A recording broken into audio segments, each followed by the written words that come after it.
एक साथ मिलकर रसोई संभालने वाली 4 ननद। किरण, किरण। आंटी नमस्ते, किरण कहाँ है? सपना की आवाज सुनकर किरण जो रसोई में सफाई कर रही होती है वो हाथों में पोछा लिए ही बाहर आती है।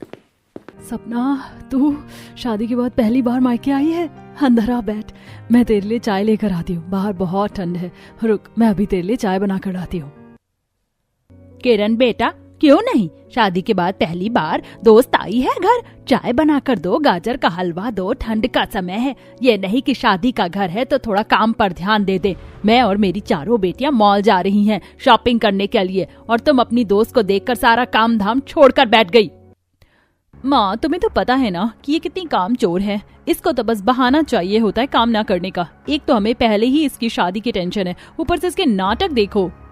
किरण जब 10 साल की थी तभी उसके पिता की मौत हो गई थी, जिसके बाद अकेली उसकी माँ ने उसे पाला था। पर बीमारी के चलते किरण की माँ भी पिछले साल सर्दियों में उसे अकेला छोड़कर चली जाती है, जिसके बाद शांति किरण का घर और उसकी सारी संपत्ति ले लेती है, साथ ही उसकी शादी की जिम्मेदारी भी, जिस वजह से कोई कुछ नहीं कहता। और बेचारी किरण अपने ही घर में अपनी ही चाची और 4 चचेरी बहनों की नौकरानी बनकर रह जाती है। कुछ दिनों में किरण के चचेरे भाई सुमित की शादी थी, जिसकी तैयारियां घर में चल रही होती हैं। और जब सपना किरण से मिलने के लिए आती है तो उसकी चाची और उसकी चारों बहनें उसे ताने कसकर घर से चली जाती हैं, जिसके बाद सपना किरण के साथ बैठती है। किरण, तेरी चाची कितनी बुरी है। तुझे पता है मेरी 2 नंदे हैं, उन दोनों ने मेरा जीना हराम कर रखा है। ये नंदे बड़ी खराब होती हैं। मुझे तो तेरी भाभी के लिए फिक्र हो रही है। जब वो इस घर में आएंगी तब पता नहीं तेरी ये चारों चचेरी बहनें उनके साथ कैसा सलूक करेंगी। क्या नंद सच में इतनी बुरी होती हैं? मैं क्या करूंगी अगर मेरी चाची ने मेरी शादी भी ऐसे घर में कर दी जहां मेरी बहुत सारी नंदे हुई तो मैं क्या करूंगी? तुझे मेरी बात पर यकीन नहीं है ना? देख लेना तू, जब तेरी भाभी शादी करके आएगी तो तेरी चारों खड़ूस बहनें तेरी भाभी का क्या हाल करेंगी। मुझे तो तेरी भाभी की बड़ी ही फिक्र हो रही है। तू अपनी भाभी के साथ अच्छे से रहना, क्योंकि ननद सच में बहुत बुरी होती है। उन्हें भाभी की जरा भी फिक्र नहीं होती। इसीलिए मैं तो अब सीधा ठंड बिताने के बाद ही ससुराल जाऊंगी, क्योंकि मेरी ननद ने तो मेरी नाक में दम कर रखा है। कुछ देर में सपना किरण से मिलकर वहां से चली जाती है और किरण छत पर जाकर कपड़े उतारने लगती है और नीचे आकर सभी कपड़ों पर इस्त्री करती है। साथ ही शांति और उसकी चारों बहनें जो शॉपिंग करके आती हैं उन सभी गिफ्ट्स को किरण पैक करती है। हाँ माँ, 2 दिन बाद भैया की शादी है, पर जब भी मैं इस कलमुही का चेहरा देखती हूँ ना, मुझे हर बार बहुत गुस्सा आता है। इस बोझ को कब निकाल कर फेंकोगी? अरे बेटा चिंता मत कर, बस जल्दी से मेरे घर में मेरी बहू आ जाए, फिर तू देख कैसे इसे भी रफा दफा करती हूँ। इस कलमुही का मुंह देख देख कर मेरा भी पूरा दिन खराब हो जाता है। पता नहीं कौन सी घड़ी थी वो जब इस मनहूस की जिम्मेदारी मैंने अपने सिर ले ली। अब ले ली माँ तो ले ली, तुम्हारी वजह से हमें भी इसे झेलना पड़ता है। अपने भाई बहन और चाची की ऐसी बातें सुनकर किरण को बहुत दुख होता है। देखते ही देखते कुछ दिन बीत जाते हैं और बहुत जल्द सुमित नेहा नाम की लड़की से शादी करके आता है। सुमित और नेहा की शादी को अभी 1 हफ्ता भी नहीं हुआ था कि शांति घर की सारी जिम्मेदारी अपनी बहू के ऊपर छोड़ देती है, तो वहीं चारों बहनें भी अपनी भाभी को कुछ नहीं समझती। कितनी भूख लग रही है। आज सुबह भी मैं भाभी और इस किरण की वजह से भूखी कॉलेज गई थी, और अभी मेरे लिए खाना नहीं रखा है। बनाने में कितना समय लगता है? दोनों हीरोइनें पक्का रसोई में बातें कर रही होंगी, अभी देख कर आती हूँ। रेशमा और वर्षा गुस्से में रसोई में जाती हैं, और जब वो देखती हैं कि उसकी भाभी रोटियां बना रही हैं और किरण बर्तन साफ कर रही है तो उन्हें भला बुरा कहना शुरू कर देती हैं। किरण, जब तू अकेली थी घर में काम करने वाली, तब तो तुझे इतना समय नहीं लगता था। भाभी की आई तुझे भी ठंड लग गई। और भाभी, आपको नहीं लगता कि आप अपनी चारों नंदों से ज्यादा इसके करीब है? अगर रोटियां बन गई थी तो क्या हमें देने आ नहीं सकती थी? अब क्या हमें इस ठंड में ठंडी रोटी खानी पड़ेगी? मैंने आप दोनों को आवाज लगाई थी कि खाना बन गया है, निकाल लो, पर आपको मेरी आवाज ही नहीं सुनाई दे रही थी। आप कह रही हैं कि हम अपना खाना खुद निकाल लें। अरे अगर हम अपना खाना भी खुद निकालेंगे तो आप क्या करोगी? हम भाभी क्यों लाए हैं? खुद काम करने के लिए क्या? मैं अभी जा रही हूँ माँ और भैया से आप दोनों की शिकायत लगाने। इतना बोलकर रेशमा और वर्षा अपनी माँ और भाई से किरण और नेहा की शिकायत लगा देती है, जिसके बाद सुमित नेहा पर काफी नाराज होता है। नेहा, अभी तुम्हें इस घर में आए 10 दिन भी नहीं हुए और तुम अभी से ही मेरी माँ और बहनों के साथ ऐसा सलूक कर रही हो। हाँ, आने वाले समय में तो तुम्हारे लिए मेरी चारों बहनें बोझ हो जाएंगी। तभी शांति आकर किरण के हाथ मोड़ती है। और कल मुही तू, मैं बहुत अच्छे से जानती हूँ कि ये सब तेरा ही किया धरा है। तू ही मेरी बहू के कान भर रही है ना। अगला महीना आने से पहले तुझे घर से ही रफा दफा करती हूँ ताकि मेरे घर में सुख शांति रहे। और कल से तो रात में कपड़े और बर्तन तू छत पर धोएगी, यही तेरी सजा है। जब ठंडी से मरेगी ना तब पता चलेगा। शांति और सुमित की बातें सुनकर किरण चुपचाप अपने कमरे में चली जाती है और अपनी माँ को याद करती है। देखते ही देखते कुछ दिन बीत जाते हैं और बहुत जल्द शांति किरण के लिए एक ऐसा घर देखती है जिसमें उसकी 4 नंदे हैं। अब घर आकर शांति अपनी 4 बेटियों और बेटे के साथ बैठकर काफी खुश होती है। अरे ओ नेहा, घर में पड़ी पड़ी मुफ्त की रोटियां ही तोड़ती रहेगी। हम लोगों के लिए चाय भी लेकर आ, क्योंकि इस एक बोझ का तो मैंने जुगाड़ कर दिया है। माँ, तुमने बहुत अच्छा किया। इसकी शादी तुम जिस भी घर में कर रही हो वे लोग हमसे ज्यादा अमीर भी नहीं हैं। ऊपर से इसकी 4 नंदे हैं और बेटा अकेला कमाने वाला। वो अपनी चारों बहनों की शादी करेगा, उनकी पढ़ाई पूरी करवाएगा या इस महारानी के नखरे उठाएगा। अपने घर वालों को इतना खुश देखकर किरण काफी दुखी होती है और शादी से पहले एक शाम जब वो बिना शॉल के ठंड में कांपते हुए बाजार में सब्जियां ले रही होती है तो उसकी मुलाकात सपना से होती है। किरण, तुझे ठंड नहीं लगती क्या जो तू इतनी ठंड में बिना शॉल और स्वेटर की सब्जी लेने आ गई है? सपना तो सही कहती थी, नंदे बहुत बुरी होती।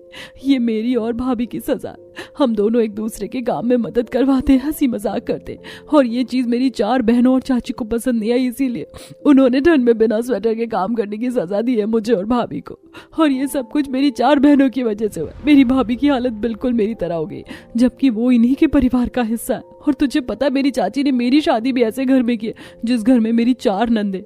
मुझे तो सोच के ही दुख हो रहा है मेरी जिंदगी में और कितना दुख लिखा है। किरण की बातें सुनकर सपना की भी आंखें भर आती हैं और वो उसे अपना शॉल निकाल कर दे देती है। देखते ही देखते 1 महीना बीत जाता है और बहुत जल्द किरण की शादी सूरज नाम के एक लड़के से होती है जिसकी 4 बहनें होती हैं। और जब किरण शादी करके अपने ससुराल जाती है, गृह प्रवेश के दौरान सास मिर्ची से किरण की नजर उतारती है। मेरी बहू बिल्कुल चांद का टुकड़ा लग रही है। पहले मैं अपनी बहू की नजर उतारूंगी। जानती हूँ बाहर बहुत ठंड है, पर एक बार तेरी नजर उतार लूं। आशा बहन, मैंने सुना कि तुम्हारी बहू तुम लोगों से भी अमीर है। आंटी ऐसी बातें करके क्यों हमारे घर में फूट डलवाने की कोशिश कर रही है? माना कि हम किरण की चाची जितने अमीर नहीं हैं, पर मैंने उनसे वादा किया है कि मैं अपनी किरण को हमेशा खुश रखूंगा।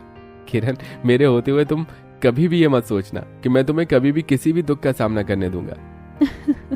लो माँ, देख लो, भैया तो बीवी के आते ही जुर्म के गुलाम बन गए। हमारे जाने के बाद पता नहीं तुम्हारा क्या होगा। तेरी भाभी का तो पता नहीं, पर अगर तूने फिर कभी ऐसी बातें करी ना तो मैं तेरी जुबान जरूर खींच लूंगी। हंसी मजाक बहुत हो गई, ऐसी बातें करके अब मेरी बहू को डरा मत। इतना बोलकर आशा अपनी बहू का गृह प्रवेश करवा। कुछ देर में सभी लोग अपने कमरे में चले जाते हैं और किरण को परेशान देखकर सूरज उससे कहता है, क्या हुआ किरण? तुम काफी परेशान लग रही हो। देखो, लोगों की बातों पर ज्यादा ध्यान मत दो। वो सब मजाक कर रहे थे और हम इतने भी गरीब नहीं है। मैं कमाता हूँ और अब तो मेरी दोनों बहनें ने भी नौकरी करनी शुरू कर दी है। तुम्हें कभी किसी भी चीज की शिकायत नहीं होगी और मेरी तो बहनें भी बहुत अच्छी हैं। अगर तुम्हें कभी किसी चीज की कमी लगे तो बेझिझक मेरी बहनों को बताना। नहीं नहीं, कुछ नहीं हुआ, मैं बिल्कुल ठीक हूँ। बस माँ की याद आ गई। माँ को गुजरे हुए 1 साल से ज्यादा हो गया ना। अगर वो जिंदा होती तो मेरा कन्यादान वही करती। मेरी माँ के बहुत सपने थे मेरी शादी को लेकर। किरण अब भी अपनी नंदों की बातों को सोचकर परेशान थी, पर वो सूरज को कुछ नहीं बताती। और अगली सुबह जब उसकी पहली रसोई होती है तो उसकी आंख देर से खुलती है और फिर वो हड़बड़ी में रसोई में जाती है, क्योंकि सब 8 बजे तक डाइनिंग टेबल पर खाने का इंतजार कर रहे होते हैं। इसलिए किरण काम करने में जल्दबाजी करती है, जिस वजह से उसके काम उल्टे होने लगते हैं। वो आटा गूंथ रही थी। ये मैंने क्या किया? दाल छौंकने से पहले कढ़ाई में सब्जी बना दी है। सब्जी बनेगी तब जाकर दाल में तड़का लगा पाऊंगी। सब खाने का इंतजार कर रहे हैं, अभी तक चावल भी नहीं बने। रोटी किस पर बनाऊं? ठंड में रसोई में परेशान किरण जल्दबाजी में काम कर रही होती है, पर उसका कुछ भी काम सही से नहीं हो पाता। तभी आवाज देते हुए काजल रसोई में आती है और अपनी भाभी को आटा गूंथते देख उनसे कहती है, भाभी आप कितनी आलसी हो। आपको पता है आपके आने से पहले मैं झटपट सारे काम कर देती थी और अभी तक आपका खाना भी नहीं बना। आज आपकी पहली रसोई थी, आज तो जल्दी उठना चाहिए था। मैं जल्दी ही कर रही हूँ सब कुछ, बस शादी की थकान और ठंड की वजह से आंख देर से खुली, इसीलिए समय लग रहा है। बस रोटियां रहती हैं, मैंने सब चीज़ बना ली है। रोटी बनाकर मैं अभी खाना लगाती हूँ। रहने दो भाभी, खाना बनाने में तो आपको आज पूरा दिन लगेगा। हम खुद ही खाना निकाल कर खा लेंगे, आप बस रोटी बना कर ले आओ। इतना बोलकर कविता और काजल रसोई से सारा खाना लेकर डाइनिंग टेबल पर जाते हैं और रोटी बनाते हुए किरण रोते हुए खुद से कहती है, तुम मुझे छोड़कर क्यों चली गई? अगर तुम जिंदा होती तो जिस घर में मेरी 4 नंदे होती उस घर में मेरी शादी ना होती। सपना बिल्कुल सही कहती थी, नंदे बहुत बुरी होती। मुझे यहाँ आए अभी 2 दिन भी नहीं हुए और मेरी कोई भी ननद मुझसे प्यार से बात भी नहीं कर रही है। रोते हुए किरण अपनी माँ को याद करती है और रोटी बनाकर बाहर ले जाती है। खाना खाते हुए सभी लोग किरण के खाने की काफी तारीफ करते हैं। बहू, इस सर्दी में तुमने जो भी बनाया था सब कुछ बहुत अच्छा है, चाहे वो साग हो या मक्के की रोटी, और इतनी गरम गरम रोटियां खिला रही हो हमें। बहू हो तो मेरी बहू जैसी। ये तो भैया आपने बिल्कुल सही बोला। तुम्हारी बहू बेटे और बेटियां सब बहुत संस्कारी हैं। खुश नसीब हो आप जो इतनी मासूम बहू मिली है। बुआ, मेरी भाभी मासूम नहीं, कामचोर हैं। अरे तू चुप कर, बहुत बोलती है। सुबह स्कूल जाने के लिए तेरी समय से आंख तो खुलती नहीं और चली है भाभी को आलसी बोलने वाली। माँ, पापा को चिढ़ाना कितना आसान है, मैं तो मजाक करी थी पापा। अपने पापा की डांट खाकर निशा हंसने लगती है और इसी तरह किरण की शादी को 1 हफ्ता हो जाता है। और 1 हफ्ते बाद जब किरण ठंड में घर के बाहर बैठकर कपड़े धो रही होती है तो कुछ पड़ोसने किरण को बाहर इतने सारे कपड़े धोते देखकर आशा को और उसकी बेटियों को आवाज लगाती हैं और कहती हैं, अरे आशा बहन, मुझे तुमसे ये उम्मीद नहीं थी। तुम चारों बहनें दूसरों के घरों में जाकर उनकी भाभीयों के काम में मदद करवाती हो और अपनी भाभी को नौकरानी बनाकर छोड़ रखा है। एक बार अपनी भाभी के हाथ देखो ठंड से कैसे लाल पड़ गए, फिर भी बेचारी इतने बड़े परिवार के कपड़े इस ठंड में घर के बाहर बैठकर धो रही है, जबकि 2-3 दिन से धूप भी नहीं निकल रही। भाभी, हाथ दिखाओ आप अपने। आपके हाथ तो सच में बहुत लाल हो गए हैं। आप सारे कपड़े छोड़ दो, मैं और करिश्मा धो देंगे। नहीं, मैं धो लूंगी। आंटी, आपको क्या जरूरत थी ये सब बोलने की? कैसे जरूरत नहीं थी बहू, बिल्कुल सही कहा शोभा बहन ने बोलकर। ये चारों तेरे आने के बाद 1 नंबर की कामचोर हो गई हैं। शादी से पहले तो बड़ा कह रही थी कि भाभी के साथ बहनों की तरह रहेंगी। क्या बहनों के साथ ऐसे रहा जाता है? आशा अपनी चारों बेटियों के साथ अपनी बहू को अंदर ले जाती है और बैठाकर अपने हाथों से उसके हाथों में मलहम लगाती है। ठंड में ठंडे पानी से काम करने से मेरे भी हाथ पैर में छाले हो जाते थे। घर में तेरी 4 नंदे हैं, कभी भी जरूरत पड़े तो बिना डरे बोल दिया कर, इन्हें मैं भी देखती हूँ कौन तेरे काम में मदद नहीं करता। भाभी, आप फिक्र मत करो, हमें अपनी बहन की तरह ही समझो। अच्छा माँ, मैं और काजल कपड़े धोने जा रहे हैं, कल हमें ऑफिस भी जाना है। आज रात में कपड़े सूख जाएं बस। आने दो भैया को। मैं तो भैया को बोलूंगी कि मेरी प्यारी सी भाभी के लिए एक वॉशिंग मशीन लेकर आए, भले ही किश्तों पर निकाले। मेरी चारों नंदे एकदम से इतना कैसे बदल गई? जब से मैं आई थी कोई भी काम में मेरी मदद नहीं करवाती थी और ऊपर से मौका मिलते ही मुझे परेशान करने लगती थी। मुझे तो समझ ही नहीं आ रहा आखिर इन लोगों का असली रूप क्या है। ये सच में मेरी चचेरी बहनों, चाचा और भाई की तरह है या मेरी सहेली की तरह जो मेरी परवाह करती थी? आशा अपनी बहू के हाथ में मलहम लगाकर वहां से चली जाती है तो वहीं अब काजल और करिश्मा सारे कपड़े धोकर उन्हें तार पर सूखने के लिए छोड़ देती हैं। और अगली सुबह जब किरण अकेले रसोई में काम कर रही होती है तो कविता रसोई में आती है। भाभी, सुबह आपको जल्दी जाना होता है, आप परेशान हो जाती होंगी ना अकेले काम करके, इसीलिए मैं आ गई। मैं पराठे बना रही हूँ, जब तक आप निशा के लिए जूस बना दो और काजल करिश्मा के लिए सैंडविच। उन्हें भी ऑफिस जाना है और निशा का तो स्कूल 8 बजे का है। ये सुबह सुबह मेरे काम में मदद करवा रही है, कहीं ये भी मेरी बहनों की तरह अपने भाई से मेरी शिकायत नहीं कर देगी जैसे कोमल, रेशमा और वर्षा किया करती थी और भैया भाभी को सुनाते थे। नहीं, कविता तुम रहने तो मैं कर लूंगी, तुम्हें भी तो कॉलेज जाना है। भाभी, मैं कॉलेज के लिए घर से 10 बजे निकलती हूँ, 8 बजे तक तो रसोई का काम भी खत्म हो जाएगा, मैं आराम से चली जाऊंगी। किरण के मना करने पर भी कविता अपनी भाभी की काम में मदद करवाती है और कुछ ही देर में सूरज और घर के बाकी सब लोग अपने अपने काम के लिए निकल जाते हैं। जिसके बाद अकेली किरण घर में झाड़ू पोछा करती है और काम करके कुछ देर बैठकर टीवी देखने लगती है। और तभी 1 बजे निशा घर आती है। निशा, तुम स्कूल से आ गई? तुम मुझे बता दो तुम्हारे लंच में क्या बना कर लाऊं? क्या भाभी, रोज तो हम घर का ही खाते हैं, आज ना मेरा बाहर का खाने का मन है तो मैंने अपनी दोस्तों के साथ बाहर का प्लान बनाया है। आप भी तैयार हो जाओ, मैं आपको अपनी दोस्तों से भी मिलवाऊंगी और हम लोग बाहर पिज्जा खाने भी चलेंगे। वैसे आपको पिज्जा पसंद तो है ना? मैंने कभी पिज्जा नहीं खाया, मेरी चाची और मेरी बहनें खाती थी पर मुझे कभी नहीं देती थी, और तुम मुझे अपनी दोस्तों से मिलवाओगी? भाभी, स्कूल मैं जाती हूँ पर बचपना आपके अंदर है, आप मेरी भाभी हो। अगर मैं आपको अपनी दोस्तों से नहीं मिलवाऊंगी तो फिर किससे मिलवाऊंगी? अब जल्दी से कपड़े चेंज कर लो, मैं माँ से बात कर रही हूँ। और हाँ, बाहर बहुत ठंड है तो मोटा स्वेटर भी डाल लेना, अच्छा वाला। किरण के साथ ऐसा पहली बार हो रहा था जब कोई अपना उसे अपनी सहेलियों से मिलवाने बाहर ले जा रहा था, इसलिए किरण काफी अच्छे से तैयार हो जाती है और दोनों नंद भाभी बाहर पिज्जा खाने के लिए जाती है। वहाँ किरण अपनी नंद की सहेलियों से मिलती है। सब पिज्जा हाउस में बैठे हुए हैं। भाभी, ये मेरी सबसे अच्छी दोस्त है रूपा, और ये तारा। हाय भाभी, आपसे मिलकर अच्छा लगा। आपको पता है हमने इसे कितनी बार बोला कि हम तेरे घर आ जाते हैं, या तो फिर तू भाभी को बाहर ले आ, पर ये है जो कहती थी कि मेरी भाभी बहुत शर्मीली है, किसी से बात नहीं करती, इसीलिए इसने अब तक हमें आपसे मिलवाया नहीं था। और आपको पता है भाभी, आज मेरा जन्मदिन है, मैंने बहुत जिद करी तब जाकर ये मानी, वरना हर समय इसको अपनी पढ़ाई ही नजर आती है। माना कि हम 12वीं में हैं, पर थोड़ी मस्ती भी तो जरूरी होती है। बिल्कुल सही कह रही हो तुम दोनों, मस्ती बहुत जरूरी होती है, वरना समय के साथ अगर उम्र निकल गई ना तो कभी मस्ती नहीं कर पाओगी, और फिर पुराने दिनों को याद करके बस दुखी रहोगी। अच्छा, मैं पिज्जा ऑर्डर करके आती हूँ। भाभी, आपको और क्या खाना है मुझे बता दो। पहली बार जब किरण अपनी नंद के साथ घर के बाहर आती है तो उसे काफी अच्छा लगता है। कुछ देर में वो घर आती है और देखती है कि उसके सास ससुर रसोई में खाना बना रहे हैं। माँ जी, पापा जी, आप लोग खाना क्यों बना रहे हैं? मैं आ गई हूँ, मैं बना देती हूँ। अरे बहू, जब से तू आई है तूने ही तो पूरा घर संभाल रखा है, हमें भी कभी कभी काम करने दे। आज मैं और तेरी सास बनाएंगे और तुम सब खाना। कभी हमारी बहू को भी तो हमारे हाथ का खाना खाने को मिले। तभी सारे बच्चे वहां आते हैं। अरे वाह, आज माँ और पापा एक साथ खाना बनाने वाले हैं। भाभी, आपका काम बढ़ने वाला है क्योंकि ये लोग किचन फैला देंगे, पर खाने में स्वाद भी बहुत आने वाला है। हाँ किरण, माँ और पापा सब संभाल लेंगे, कभी कभी तुम भी आराम कर लिया करो, बाहर ठंड बहुत ज्यादा है। सूरज और बाकी सबके कहने पर किरण भी अपने कमरे में चली जाती है, और जब सूरज बाथरूम में फ्रेश हो रहा होता है तो किरण अपने माता पिता की फोटो निकाल कर आंखों में आंसू लिए उनसे कहती है, माँ, आज आपकी बहुत याद आ रही है। आपको पता है, आपके जाने के बाद इतने दिनों में पहली बार ऐसा हो रहा है जो मुझे इतना प्यार मिल रहा है। आज मेरे सास ससुर अपने हाथों से मेरे लिए खाना बना रहे, जैसे सर्दियों में तुम बनाती थी। किरण क्या हुआ, तुम रो क्यों रही हो? क्या फिर से तुम्हें माँ की याद आ रही है?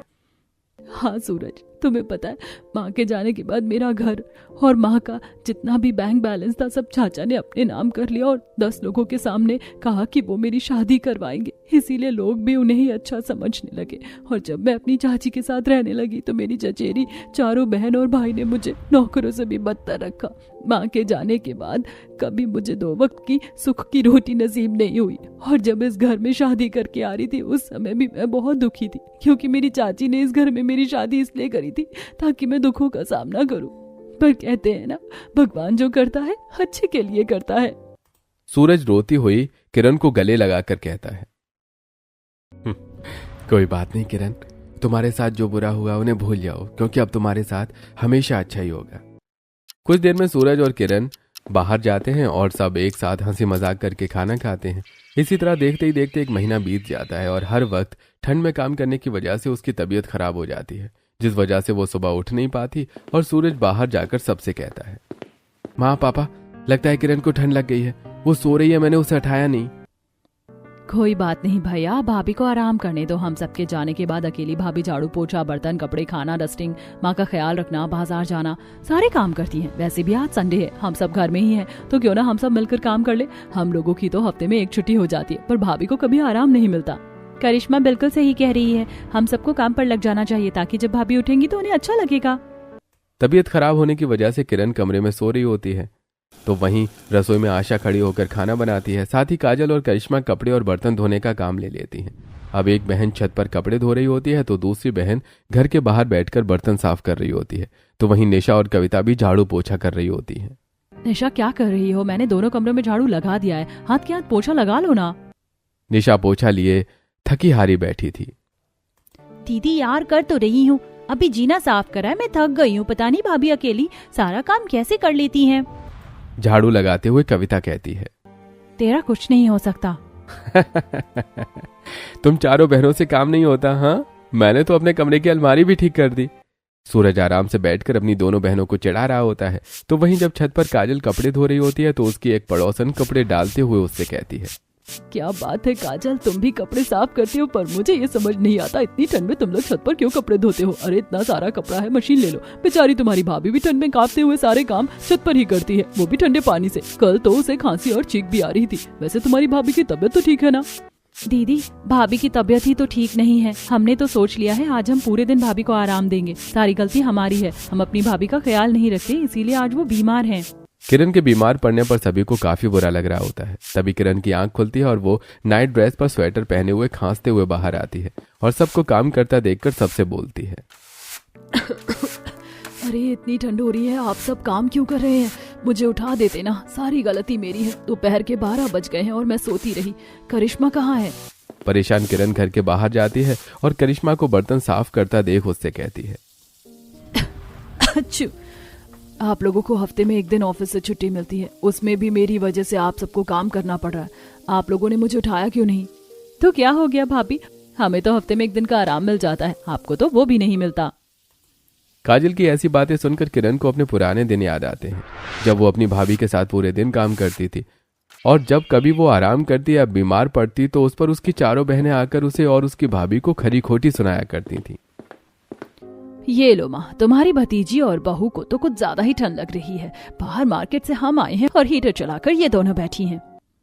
माँ जी, 2-3 दिन से मुझे और किरण को जुकाम से सांस लेने में दिक्कत हो रही थी। मैंने सुमित जी को बोला था दवाई के लिए, पर वो लेकर नहीं आए। ठंड बर्दाश्त नहीं हो रही थी। जिसकी मोटी चमड़ी होती है उसे ठंड नहीं लगती, और ये हीटर तुम दोनों के लिए नहीं है। आई बात समझ, जाकर अपना काम करो। चाची जी, हर वक्त हम काम ही करते हैं। आप तो हम दोनों के साथ में बैठे देखकर भी हमें सुनाना शुरू कर देती हैं। क्या दिन में 1 घंटा हम दोनों आराम भी नहीं कर सकते? लो माँ, अब इस फुलझड़ी को आराम चाहिए। सर्दियों में जब ससुराल जाएगी ना, तब पता चलेगा आराम किसे कहते हैं। अभी बताती हूँ तुझे। कोमल पूरे घर में पानी फैला देती है और चारों बहनें गंदी चप्पल लेकर पूरे घर में घूमने लगती हैं, जिससे पूरा घर गंदा हो जाता है। साथ ही वो रसोई के सारे बर्तन भी झूठे करके रख देती हैं और पूरा घर फैला देती हैं। ये देखकर किरण और नेहा की आंखें भर आती हैं। तभी किरण के ससुराल वाले उसके पास आकर उसकी आंखों के आंसू पोंछते हुए कहते हैं, क्या हुआ भाभी, आप रोने क्यों लगी? मुझसे कोई गलती हो गई क्या? मैंने कुछ गलत कह दिया क्या? अच्छा नहीं करिश्मा, तुमने कुछ गलत नहीं कहा। बस पुराने कुछ दिन याद आ गए। जब मैं ससुराल में आई थी तो तुम लोगों से डर रही थी। मुझे लगा था कि तुम चारों बहनें भी मेरी चचेरी बहनों जैसी होगी, जो मुझे और मेरी भाभी को सताने में लगी रहती थी। पर मैं बिल्कुल गलत थी। यहाँ तुम चारों ने मुझे बहुत प्यार और बहुत आराम दिया। अगर मेरी माँ जिंदा होती तो वो आज बहुत खुश होती। बस दुख तो मुझे अपनी भाभी के लिए हो रहा है। जब तक मेरी चारों चचेरी बहनों की शादी नहीं हो जाती, वो मेरी भाभी को परेशान करती रहेंगी। मेरे आने के बाद पता नहीं मेरी भाभी का वहाँ क्या हाल हो रहा होगा। अरे तुम चारों खड़ी खड़ी देख क्या रही हो? आशा, एक काम करो, गर्म पानी लेकर आओ। बहू को बिल्कुल भी आराम नहीं है, खांसी और छींके हैं। और सूरज, तू बहू की दवाई लेकर आ। बहू, तू चिंता मत कर, हम 1-2 दिन के बाद तेरे मायके जाएंगे और तेरी भाभी से मिलकर आएंगे। अगर तेरे घर वाले तेरी भाभी को सता रहे होंगे तो हम उसके खिलाफ कंप्लेंट करवाएंगे। अपने ससुर की बात सुनकर किरण रोना बंद करती है और आशा अपनी बहू को पानी गर्म करके देती है, जिसके बाद किरण गर्म पानी की भाप लेती है और 2 दिन बाद जब उसकी तबीयत ठीक होती है तो वो अपने सास, ससुर और पति के साथ अपने मायके जाती है, जहां वो देखती है कि उसकी भाभी का हाथ जला है और फिर भी वो काम कर रही है। भाभी, आपके हाथ जले हैं फिर भी आप काम कर रही हो? मैं अभी बताती हूँ इन लोगों को। किरण, तुम तो खुश हो ना अपने ससुराल में? क्योंकि तुम्हारे जाने के बाद मैं बिल्कुल खुश नहीं हूँ, और मैं नहीं चाहती कि मेरी नंदे भी तुम्हारी चचेरी बहनों जैसी हो, क्योंकि यहाँ सिर्फ तुम ही थी जो मुझे समझ सकती थी। मेरी बहन अपने सास, ससुर और पति के साथ आई है, क्या बताएगी तू हमें? तेरी जिंदगी तो हमसे भी ज्यादा बदतर होगी। बेटा, किसकी जिंदगी बदतर होने वाली और किसकी सुधरने वाली है, अब वो तो पुलिस ही बताएगी। हमने पुलिस को फोन किया है। बहू, बस तुम सबके सामने सच बोलना, तभी तुम्हारे घर वाले सुधरेंगे। अरे बहन जी, आप ये क्या कह रही हैं? पुलिस को बुलाने की क्या जरूरत है? हम बड़ी आपस में बात करते हैं ना। बहू, तू रहने दे, कोई काम मत कर। तेरी 4 नंदे हैं ना करने को, तुम चारों भी काम करो। कल को शादी करके ससुराल जाओगी तो मेरी तो नाक ही कटवा दोगी। बहन जी, बैठकर बातें करते हैं ना। चाची जी, आज तो हम बैठकर बात कर लेंगे, पर हमारा आना जाना लगा रहेगा। और अगर अब कभी भाभी को आपने परेशान करने की कोशिश करी तो हमसे बुरा कोई नहीं होगा। पुलिस का नाम सुनते ही शांति की सारी अकड़ खत्म हो जाती है और अब वो अपनी भतीजी और उसके ससुराल वालों से डर कर रहती है। साथ ही मौका मिलने पर किरण अपनी भाभी से मिलने के लिए आती रहती है।